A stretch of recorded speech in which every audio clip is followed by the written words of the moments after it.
Salam əziz Neftçi TV izləyiciləri. Əfsanələrin növbəti buraxılışı ilə qarşınızdayıq. Bu dəfə bizim qonağımız Neftçidə 9 mövsüm keçirmiş Şakir Qəribovdur.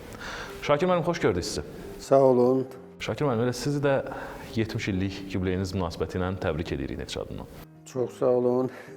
Mən indi hərdən birdən o yaş deyəndə adam biraz qayıdır cavanlıq vaxtını. Düzdür, həqiqətən də heç adam gözləmir ki, gəlib bu yaşa çatmışsan. Mən dünənləri o şəkilləri götürüb sizə gətirəndə baxıram. Komanda ilə şəkilə, ayrı-ayrı futbolistlərlə şəkilimizə yada düşür o vaxtlar. Bu günlərdə gəlirim sizinlə görüşə. O günləri yada salanda deyirsən ki, yox, 70 yaşım yoxdur, elə mən cavanım. Şakir müəllim, 1956-cı ildə Sabirabadda dünyaya gəlmisiniz və elə futbolla məşğul olmağa da Sabirabadda başlamısınız. Necə oldu ki, futbolçu olmaq qərarına gəldiniz? O vaxtı məktəblərdə sport, idman məktəbləri yarışları vardı. Hər rayonda gedirdik Salyana, Əlbaramlıya, bizə yaxın rayonlara. Biz orada rayon yarışlarında iştirak edirdik. Biz bilmirdik ki, Bakıdan nümayəndələr gəlirlər, baxırlar. Gətirib Bakıda komitəyə verirlər də, idman komitəsinə verirlər ki, Sabirabaddan budur, Əlbaramdan budur, İmişdən budur. O adları verir, bizim xəbərimiz yoxdur. Elə oldu, bizi çağırdılar. Bakıda bir həftəli baxış oldu Spartak stadionunda. Biz gəldik orada oynadıq. İndi orada əlbəttə Bakı 1 vardı, Bakı 2 vardı. 2 komanda idi, bir də ki klub komandaları vardı, oynayırdılar. Orada da trenerlər hamısı gəlib Spartak stadionunda baxırdılar. Haradasa 120 dənə uşaq var idi orada baxışda. Onda bizi, bir də mənlə rayondan, Sabirabaddan bir oğlan vardı, Ruslan Həbibov. Bizim ikimizi də seçdilər. Dedilər ki, oyunlar qutardı. Dedilər ki, sizi indi gedirsiniz və haradasa bir 15 gündən, 20 gündən sonra sizə cavab gələcək. Haradasa bir 20 gündən sonra bizə telegrama gəldi ki, məni çağırdılar. Çağırdılar ki, bəs səni 23 dekabrda bəs Bakıya gəlməlisən, bu adresə, o vaxt indiki baza var ya, köhnə baza Neftçinin. Ora çağırdılar. İndi fikirləş ki, mən də açıq deyim də, mən də atamın çayxanasında işləyirəm. Atamın çayxanası vardı, mən də çayxanada işləyirəm. Poçtalyon gətirdi telegramanı. Özü mənim qardaşım da avtobazda vardı bizim yanımızda. Avtobazda mexanik işləyirdi. Avtomexanik işləyirdi. Mənim qardaşım böyük qardaşım. Poçtalyon gətirir telegramanı, bəs ay Bəhrəm, muştuluğun verginə, bəs sənə şad xəbər verəcəm. Rayonda da bilmirsən, muştuluq, şad xəbərlərini muştuluq istəyirlər də, yəni pul verdi. O da deyir, nə muştuluq, nədir, nə muştuluq ola bilər. O da qayıtdı ki, bəs sən qardaşı Neftçiyə çağırırlar. İndi mən Sabirabadda çayxanada işləyən adam, qardaşım da mexanikdir, avtobazda mexanikdir. Bunlara bu söz yaddır da. Deyir, nə Neftçi zad, o çayxanada işləyir, onun işi gücü var, onun Neftçidə nə işi var, kimdir o Neftçiyə çağırıb bililib. O da deyir, qardaş, gələ bax da telegrama oradan gəlib. Mən verməmişim bu telegram. Nəsə gətirdi, mən də eşidirəm, mən uzaqdan durub eşidirəm, ancaq bilmirəm nədir. Sonra mən çağırdım, bəri gəl. Dedi, bu nədir, bu nə telegramadır? Neftçiyə çağırırlar, sən nə edirlər? Bəs çayxanada kim işləyəcək, sən Neftçiyə gelirsən? Bu, bilsən, çatmır da bunlara da ki, yəni ağlarına gəlmir ki, məni Neftçiyə çağırırlar. Bunlara çatmır da, nə bileyim, çayxanada işləyən adam, orada nə işi var, bəs çayxanada kim işlədəcək? Atam mənə tapşırmışdı ora. Nəsə dedim, ha qardaş, belə görür, nədir, sonra mən bir dəqiqə gelmədim ki, nə olub ki? Nəysə, amma belə gəldi. Bakıya başladıq məşqlərə. Demək, burada haradasa biz 2 həftə qaldıq, məşq elədik. Ayın, demək, dekabrın axırında, demək, hamını baxdılar. Kimləri seçmək lazımdır, onları saxladılar. Yəni, o axırıncı gün bizə dedilər, 15-20 nəfər seçdilər bu uşaqların içində, 120 nəfərdən. Onların içində biz də vardıq. Dedilər ki, bəs kimlər ki seçilib, onları da aparacaqlar Antalya. O vaxtı Açımçiri'də, Gürcistan Açımçiri şəhəri vardı. Orada təlim məşq toplanışları orada keçirirlər. Çünki indiki Antalya'ya getmirlər komanda, o vaxtda Açımçiri'yə gedirlər. O Sovet vaxtı komandalar oraya yığışır, dəniz qırağı deyiminə orada turnirlər, zatlar təşkillər. Həm də orada hazırlıq keçirdi, həm də baxış keçirdi. Biz elə bir ki, əvəzedici heyətinə getmişdik də. Əsas heyətə görmə mümkün deyildi. Yəni, açıq deyim, biz uzaqdan baxırdıq onlara. Əvəzedici heyətinə getdik orada yoldaşlıq görüşləri keçiririk. Paralel hazırlıq idi, həm də yoldaşlıq oyunları idi. Orada da bizə baxdılar. Demək, orada da demək, Eblə uşağın içində mənlə Əli Məmmədov qaldı. Bir də Rövşən Qocayev. Sonra gəldi Bakıya. Bakıya qayıdandan sonra mart ayında çempionatlar apreldə başlayırdı. Yəni o da aprel əvvəl idi, 2-si 8-i bu beləncə çempionat başlayırdı. Nəsə elə oldu, mənə göndərirlər Gəncəyə. O vaxtı Dinamo Kirabad idi. Vaqif Abbasovun baş məşqçisi oldu. Bəli, Vaqif Abbasovun baş məşqçisi olanda mən sonradan başa düşdüm ki, Vaqif Abbasovun bizə çox olub. İstəyək ki, biz gələ orada oynayaq. Ola bilsin, klub rəhbəri ilə danışıblar ki, hələ bunlar cavandır, bunlar gələ biraz bəlkə boşa düşməlidirlər. Burada ikinci liqada oynasınlar, bərkisinlər. Sonra götürərsiniz, onsa bizindir də. Biz üçün elə o vaxtı Neftçi ilə Dinamo Kirabad da böyük komanda idi. Biz rayondan gələn uşaq birdən-birə Neftçiyə düşmə adam baş fırlanar. Açığı deyim də, indi o vaxt Sovet vaxtı idi, o vaxt bir dənə komandamız var idi. Neftçi idi. Dinamo Kirabad, o da yaxşı komanda olub, o da bu liqada oynayıb. Ancaq Kirabad da güclü komanda idi. Biz orada oynadık, bərkidik, elədik, yavaş-yavaş. Sonra elə oldu ki, əskərlik vaxtı gəldi. Onda Vaqif Abbasov Dimitriyevə dedi ki, bəs belə, Yuri Dimitriyev. O dedi ki, məndə futbolist var, Kirabadda oynayır. Və yaxşı oyuncudur, götürsünüz, yəni siz səhv eləməzsiniz. Bir aydan sonra bizi çağırdılar Ordu İdman klubuna. Sonra gəldi, orada oynadıq. Yəni əskərliyimiz gedə-gedə oynadıq orada. Ondan sonra demək, Ordu İdman klubunu oynayanda biz Neftçi ilə tez-tez yoldaşlıq görüşü oynayırdıq. Elə bir ki, həftədə bir dəfə onlarla oynayırdıq. Onlarda 2 sastav oynayırdı. Məsələn, bir dəfə Smeşini sastavda, qaçışıq sastav oynayırdı. Həmişə bizlə oynayırdılar. Çünki bizdə komanda yaxşı idi, yaxşı uşaqlar vardı. Hamısı da Vtoroy liqada oynayan uşaqlardı, çoxu. Ordu İdman klubuna götürdülər, orada oynayırdılar. Həm əskərliyini çəkirlər, həm də ki, komanda yaxşı oynayırdı. Demə, həm o Pravzaşnikə, həm məni Bandarenka gözaltı eləyib. Bizim xəbərimiz yoxdur. Xramov var idi, bizə çox yaxşı, Baxtiyev var idi, çox futbolistlər var idi. Açığı deyim ki, mən həqiqətən deyirəm, çox yaxşı futbolistlər var idi. Heç Dinamo Kirabaddan seçilmirdi buradakı uşaqlar. Demək, heç bizim xəbərimiz yoxdur. Vaqif İbrahimov da mənə də Ağqazı yazırmış ki, bu Ordu İdman klubunun belə çaşınlıqlar var. Əskərlik qutardı 77-ci ildə. Mən elə 77-də qutaran kimi götürdülər, ştata götürdülər. Demək, məni ştata götürən gündə Vaqif Abbasov Neftçiyə ikinci trener gəldi. Elə bir ki, o qutarda Vuşi Trençki şkolan Bandarenkanın köməkçisi oldu. Bandarenka baş məşqçi, Vaqif Abbasov ikinci məşqçi. Mən də elə həmin günü, elə bir ki, ikimizin də demək, prikazımız bir gündə verildi. O ikinci məşqçi, mən də oyuncu. Onda elə bir oyuncu ilə bağlı da soruşmaq istəyirəm. Sizin debüt iliniz, həm də Neftçinin əfsanəsi Anatol Banşevskinin futbola vida ili idi. 1978-ci ildə o futbola vida elədi və mən araşdırdım, siz 7 oyunda birlikdə meydanda olmusunuz. Bunlardan cəmi birində ikiniz də 90 dəqiqə oynamısınız. Banşevski ilə oynamaq necə hiss idi? Banşevski ilə oynamaq yox, oyla elə bir yerdə olmaq özü xoşbəxtlik idi. Həqiqətən də bu insan futboldan da əlavə həyatda da dahi olub. Mən futboldan sonra yadınızdadırsa və ya görmüsünüzsə televizorlarda onu biz boynumuzda gətirdik. O apardıq çölə meydançadan 78-ci ildə axırıncı oyunda. İndi necə o şəkili var, mən bilmirəm bura gətirdim ya gətirmədim o şəkili. Biz o boynumuzda çıxartdıq meydançadan axırıncı oyunda.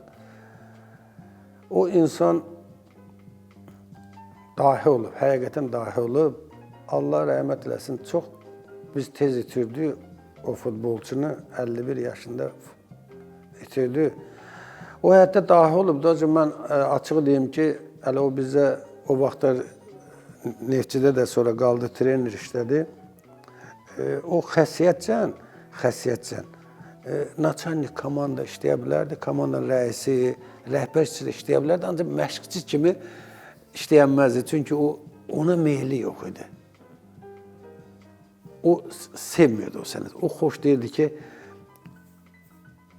o desin ki, bunu gətirin, onu aparın. Belə də rəhbər işi xoş deyirdi, ancaq meydançada işləmək o xoşlamıyordu. Futbolda da oynayanda ona Allah Teala vergi vermişdi, vergi. Mən onunla neçə dəfə, mən demirəm, neçə il bazada qalmışam, bəlkə 8 il bazada qalmışam. Banişevskinin elə vaxtlar olurdu ki, bəlkə də 1 saat qıraqlardan o top qaldırırdım. O xoş deyirdi, başdan əlavə o topu böyle göydə tutmağı, solla, sağla göydə tutmağı. Çox yaxşı vururdu onu. Məni saatlərlə saxlayırdı. Elə vaxt olurdu ki, biz gün ortalar abeddən sonra yatırdıq. Bir də gördüm ki, başımın üstündədir. Belə, ya baxırım, görüm başımın üstündədir. Dedim, nə yatmışam, dur ayağa. Dedim, nə olub? Get topları gətirginən çıxaq poliyə. Hamı gedib istirahət gündür. Məni işlədirdi orada ki, gəl işlə yine. Sən lazımdır, lazımdır. Saatlərlə mənə işlədirdi ki, sən mənə düzgün top qaldır yine. Özə hərdən birdən də deyirdi ki, yaxşı qaldırmırsan. Nə bilim, sağla yaxşı versən, solla biraz pis verirsən. Danlayırdı mənə. Yəni, o danlamağın yaxşı tərəfə danlayırdı ki, yəni, onun o dedikləri mənim üçün qanun idi. Onun dedikləri o istəyirdi ki, yaxşı futbolçu olum. Mən onunla əlavə onunla dostluqlarımdır, dost vaxtlarım, futbolu qutarandan sonra dostluğum olubdu. O 88-ci ildə Gəncədə işləyəndə mənə dedi ki, mən də o futbolu qutaran vaxtım idi. Mənə dedi ki, gəl mənə 3 ay kömək elə, oyna futbolu, 3 aydan sonra sən qalın mənim yanımda köməkçi işləyəsin. O vaxt o Dinamo Kirabatda işləyirdi. O vaxt Kəpəz idi komandanın adı. Getdim, işlədim oyuna. Elə oldu ki, orada o istədiyi Slovya olmadı deyiminə. O qalıb işləmədi orada. O çıxdı oradan. Mən dedim ki, Anatoliy Andreyeviç. Mən heç vaxt o Banişevski deməmişim. Çünki hörmət var. O da elə adam idi ki, o şeylərin hamısına fikir verən idi. Həmişə Anatoliy Andreyeviç. Hələ mən bir dəfə var, nə Tolik demişəm, nə Banişevski demişəm. Olsa heç vaxt özünə pazvarət eləməzdi ki, o Tolik desinlər. Tolik deyərlər, o məsələn, o qədər onun dostları vardı ki, həmişə onun hörmətdə saxlayırdı, ona hörmət eləyirdilər. Onlar deyirdilər, indi ondan yaşda böyle deyirdi. Ancaq biz heç vaxt, şəxsən mən ona bir dəfə nə Tolik demişəm, nə Banişevski demişəm. Anatoliy Andreyeviç. Məşqçilərdən də soruşmaq istəyərdim. Neftçidə ilk məşqçiniz Bondarenko olub, köməkçisi Vaqif Abbasovu da qeyd elədiniz. Daha sonra qısa bir müddət Igor Netto işlədi və o 79-cu ildə işlədi. Sonra isə Əhməd Ələsgərov da gəldi. İstəyərdim deyəsiniz, kimin sizin üzərinizdə əziyyəti daha çox olub? Kimin sizin böyük futbolçunuz olmağınızda əməyi çox idi? Məşqçilərdən də nə deyim valla, hərəsinin zəhməti olub, o itirmək düzgündür. Məsələn, Bondarenkanın məni Ordu İdman klubunda görüb dəvət eləməyi, onun diqqətidir ki, mən onun gözündə yaxşı dəymişəm, yaxşı tərəfdən dəymişəm, mənə dəvət eləyib Neftçiyə. Vaqif Abbasov ondan qabaq mənə tanıyıb, Kirabatdan tanıyıb, indiki Gəncədən tanıyıb. O məni lap yaxından tanıyırdı, çünki orada baş məşqçi olanda mən onun rəhbər Realtıda oynamışam. O məni həm insan kimi tanıyıb, həm futbolçu kimi tanıyıb, həm nizam-intizamlı bir oyuncu kimi tanıyıb. Hər trenerin öz üstün tərəfləri olub da. Məsələn, Igor Netto, o da gəldi bizə 79-cu ildə işlədi. 79-cu düz az işlədi. Haradasa 6-7 işlədi. Nəsə alınmadı da, bilmirəm daha. Deməzdim ki, pis oynuyorduk, yaxşı oynuyorduk. Prosta uduzurduq da, nəticə yox idi. Ona görə rəhbərlik o yola saldı, yəni razılığı yola saldı. Onun da üstün cəhətləri çox idi. Məşqçi kimi, futbolçu kimi, profesional kimi. Çox profesional adam idi. İnan ki, o məşqçi işləyəndə də elə bir futbolçu idi. Vaxtı-vaxtında yatmalı idi, vaxtı-vaxtında yeməyi yeməlidir, vaxtı-vaxtında tezdən durmalıdır, tezdən durub zaryadka eləməli idi. O bizlə bazada qalırdı. Yəni o bizlə bazada qalır deyilmə, biz də vaxtında bazada olmalıyıq, vaxtında çörək yeməliyik, abed vaxtı, abeddən sonra yatmalıyıq. Sonra Əhməd Ələsgərov gəldi, Əhməd Ələsgərov onda ta bizdən qabaq o neçə dənə, 2-3 ya Respublikanın əməkdar məşqçisi almışdı. Çernomorskdə, Pamir Düşənbədə işləmişdi. Yəni tanınmış idi, yəni bizə gələndə. Onda o gələndə düzdür. Biz çox aşağıdaydık. O vaxt elə şeydi də, komanda Vışi Liqada qalacaq, qalmayacaq. Ancaq ən stroqu, əlbəttə deyərdim ki, Əhməd Ələsgərov oldu. Şakir müəllim, 1980-ci il 13 sentyabr Tbilisi şəhəri. Lenin adına Dinamo stadionu və 10 minlərlə azarkeş. Oyunda birinci hissədə Şengeli hesabı açır, daha sonra elə ilk hissədə İskəndər Cavadov hesabı bərabərləşdirir və ikinci hissədə Neftçi daha bir qol vuraraq qələbə qazanır. Və bu qol qələbə qolu olmaqla yanaşı sizin Neftçidəki ilk qolunuz idi. O əlbəttə o tarixdə demək olar ki, nə bilim, o xoşbəxtliyin ən yüksək zirvəsi idi, vaxtı idi. O sevinməyə mən bir dəqiqə heç vaxt eləyə bilmirəm ki, nətər top vurandan sonra atlandım, elə bilməklə göydə qalmışam. Şöyle uşaqlar hər tərəfdən mənə qucaqlayırlar, özü Tbilisdə udmaq. Bu, mən sizə açıq deyim ki, ağla gəlməyən şeydir. Biz heç vaxt udmamışıq onlar orada. Biz oyunu utduq, stadion dolu idi. Nə qədər meydançada qaldı, bizi meydançada nətər çıxartdılar. Nəysə gəldi, kastinsə. Bizi, demək, açığı deyim ki, həmin günü biz qaldıq, bizi səhərsi günü Barnauliyə çağırdılar. Bolni isə Barnauliyə, onlar Azərbaycanına qalırlar. Dedilər ki, siz bəs bizdə qonaq olmamız gedməyəsiz. Onda da Bolnisin 3-cü katibi o vaxt katibli idi. 3-cü katibi Azərbaycanlı idi. Ona görə bizi qonaq çağırdılar, bizim qələbəmizə görə bizi qonaq çağırdılar ora. Biz getdik ora, bizi məcburlədilər ki, bəs burada yoldaşda görüş keçirdik. İndi fikirlə dünə oynamışıq, sərəcəndə yatmamışıq. Tbilisdə nə qədər Azərbaycanlı var idi, bilirsən də orada Azərbaycan məhəllələr çoxdur. Hamısı kastinsiya gəldi, hamısı ta nətər demək, indi biraz pis çıxmasın. Yəni nə bizə hədiyyələr verdilər, əllərindən gələn köməkliyi eləyirdilər ki, yəni sevinirdilər də. Biz səhərəcən yatmadıq, səhər də durduq, gəldi Bolnisdə yoldaşdı, görüşdü, keçirtdilər.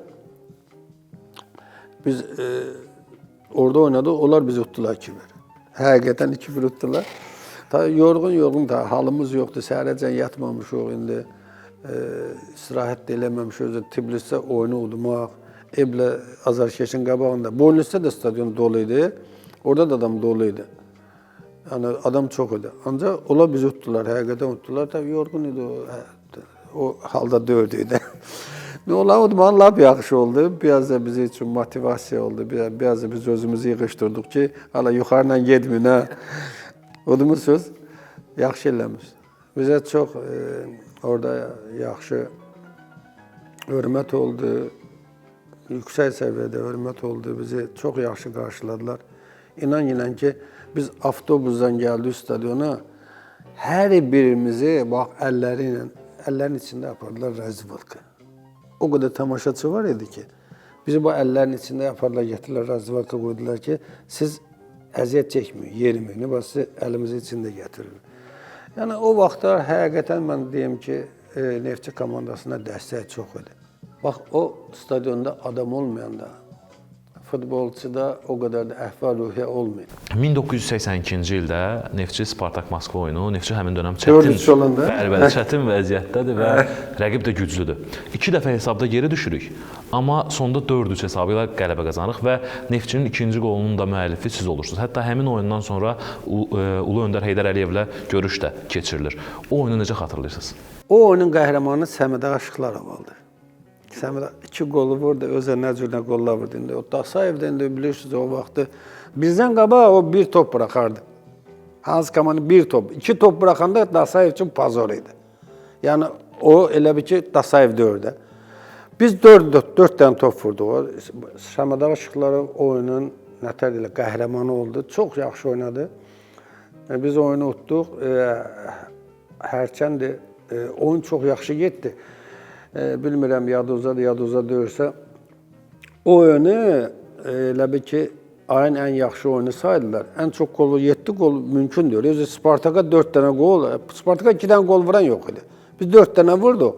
O mərkəz oyun oldu. Moskvadan oyunu göstərdilər. Bütün, demək, Vışi Trenski şkolaya ki, bu oyunu siz baxın, bunun izahını deyin. O oyuna baxdılar, o oyunun izahını heç kim tapmadılar ki, Neftçi udmalı dördü. Neftçi nətər utdu oyunu? Özü kimi Spartaka, Dasayevə 4 dənə top vurmaq, bu tarixdir də. Şakir müəllim, daha sonra yenidən 2 il müddətində Dinamo Gəncədə çıxış edirsiniz və Neftçiyə yenidən qayıdırsınız. Qayıtdıqdan sonra 2 il daha Neftçiyə çıxış edirsiniz. Neftçidəki ikinci dönəminizi necə dəyərləndirərsiniz? Oyun getmir, komanda uduzur, rəhbərlik də dəyişikliklər eləməlidir. Bu vaxt göstərir, nəticə göstərir ki, dəyişikliklər olmalıdır. İndi o vaxtı rəhbərlik hesab elədi ki, biz komandaya kömək eləmirik, bizi kənarlaşdırdılar. Rafiq Əlizadə vardı, Neftçinin futbolçusu. O Spartakda bir şey açmışdı, balaca klub. Elə bir şəhər birinciliyini oynuyorlar, Respublika birinciliği, şəhər birinciliyini. İndi fikirləş, Vuşi Liqadan mən gəldim şəhər birinciliyini oynadım. Mənə də 100 manat ya 120 manat pul verirdi, 120 manat. Plus mən dedi ki, futbol atma da, mən bilirəm sən futbolun xəssəssən ki, mən yanımda oyna da, sürüb baxar o da, yavaş-yavaş baxar. Orada da uşaqların çox yaxın idi, oynuyorduk. Hamı da görür ki, mən hələ futbolda olmalıyam da. Rafiq Əlizadə, Allah rəhmət eləsin, mənə deyirdi ki, Şakir, səbirli ol biraz. Sən üstü haçansa qayıdacaqlar. Mən istəmirəm, sən futboldan gedəsən. İndi deməsin, dedi ki, sən narahat olma. Sən tezi gecə sənə qaytaracaqlar. Sergey Kramarenko da Kəpəzdə trenerdir. Bu Bakıya gələr, bizə Spartakda oynayırdıq. Heç mənim də xəbərim yoxdur ki, bu oturub tribunada var. Biz oynadıq, oyunu utduq. Mən orada indi şəhər birincinin tək ayaqlı oynayıram. Bu yuxarıdan baxır, oyundan sonra gəldi, yaxınlaşdı, biz də böyüdü də. Sergey çox görüşdü elədi. Nə qədi ki, başdan xarab, burada nə oynayırsan? Deyirəm ki, Sergey, futbolu qutarmışam, burada oynayıram da. Nə qutarmısan, belə elə. Mən də bilirəm bu şeydə Kəpəzdə işləyir. Bəs sabahları Sımquyuz adı yoxuşdu, məni geçsən Gəncəyə. Ondan sonra demək, orada biz oynayanda Bakıdan rəhbərlər hamısı gəlmişdi ora. İndi adları vacib deyil, yəni rəhbərlər gəlmişdilər. Oyunlara baxırdılar. Mənim oyunumu orada elə bir ki, çox bəyəniblər və gəlib Bakıda deyiblər ki, bəs Şakir orada dağıdır oranı. Onlar bəyəndilər oyunumu, gəldilər Bakıda dedilər və 86-cı ildə məni 86-cı il çempionatın axırında mənə dəvət elədilər Neftçiyə. O vaxtı onlar məni məcburən, mən elə Rafiq Əlizadənin sözünü demək istəyirəm ki, o mənə demişdi ki, sənin dalıcan qayıdacaqlar. Mən elə onda o söz yadıma düşdü ki, gör Rafiqin sözü mənə nə qədər qiymətli oldu. İstəyirəm bir qədər də məşqçiliyinizlə bağlı danışaq. 1988-ci ildə artıq karyeranızı bitirirsiniz və 1989-da doğulduğunuz Sabirabada qayıdıb orada inşaatçı komandasında məşqçi kimi işləyirsiniz. Düzdür, daha sonralar 2009-2010-cu illərdə Neftçidə də məşqçi kimi, baş məşqçinin köməkçisi olaraq çalışmısınız. Məşqçilik illərinizi necə xatırlayırsınız? Məşqçilik illərimi nətər xatırlayıram. Mən birinci, nətər deyirlər, hər bir insanın xəsiyyəti var da. Hər adam istəyir ki, elə birdən-birə dövlətli olsun, hər adam istəyir ki, gəlsin, baş məşqçi işləsin. Mən o vaxt futbolu qutarıram, təzə futbolu qutarmışam. İndi futbolçuyam. İndi mən nətər deyim, trenerim, trener deyirəm. Futbolçuyam. Futbolu qutardım. Mən də özümü tutdum öz rayonuma və fikirləşdim ki, böyle aşağıdan başlayayım, öz rayonumda başlayayım. Getdim Sabirabada, dedim ki, nə olsa burada olsun da, yaxşı da olsa burada olsa, pis olsa qutarım futbolla və öz sənətim üzrə işləyim, ya indi hansısa işə də keçim də. O vaxt özünüz bilirsiniz ki, bizə hörmət çox idi, həddindən artıq hörmət çox idi. Adi hansı rayona gedərdinsə tanıyırdılar, hörmət edirdilər. Mən açıq deyim ki, birinci katibdən tutmuş, üçüncü katibəcən hamısı bizim qarşımıza gəlirdilər, hörmət edirdilər. Həqiqətən də indi o vaxt bir komanda idiyimlə bizi hamı tanıyırdı. Birinci ili o vaxtı yadınızdadırsa icazə verirdilər ki, həm oynaya bilərsən, həm baş məşqçi ola bilərsən. Mən 89-cu il orada oynadım da və biz çempion olduq həmin il. 89-cu il Azərbaycan çempion olduq. Əlbəttə, mənə köməkli eləyənlər çox oldu. Yəni, mənim məşqçilik fəaliyyətimdə Asəlim Mircavadovun köməyi çox oldu. Mən bir futbolçu kimi olan yanına gedirdim ki, yəni siz deyən kimi birinci ildə addımları atırdım və onların məsləhətinə, onların dedikləri sözlərə ehtiyacım çox idi. Sabirabadda işlədim, Sabirabaddan sonra hardasa bir il çempion oldum. Yadınızdadırsa o həmin illərdə kim İftaro Liqada Respublika birincilində çempion olurdu, gələn il İftaro Liqada oynayırdılar. Mən 89-cu ildə Azərbaycan çempion oldum. Həmin il bizə vermədilər İftaro Liqa. Baxın tarixə, statistikaya baxın, o həmin ili bizə vermədilər komanda. Şikayət eləmirəm, talihdən. O həyatda elədir ki, kiminki gətirir, kiminki gətirmir. Həmişə gərək sən o şeyləri çatışmayacaqı özündə axtarasan. Hüseynin üstünə yıxmayasan. Yox, Hüseyin mən yolumu kəsdi, qoymadı eləməyə. O biraz bir tərəfdən zəifli idi. Zəifli idi. O Rafiq Əlizadə mənə dedi, səbirli ol ki, yəni sənin potensialın var, sən açınsa üstüyə qayıdacaqlar. Mən bu 28 yaşımda dedim o. Amma belə məşqçilik çox çətindir.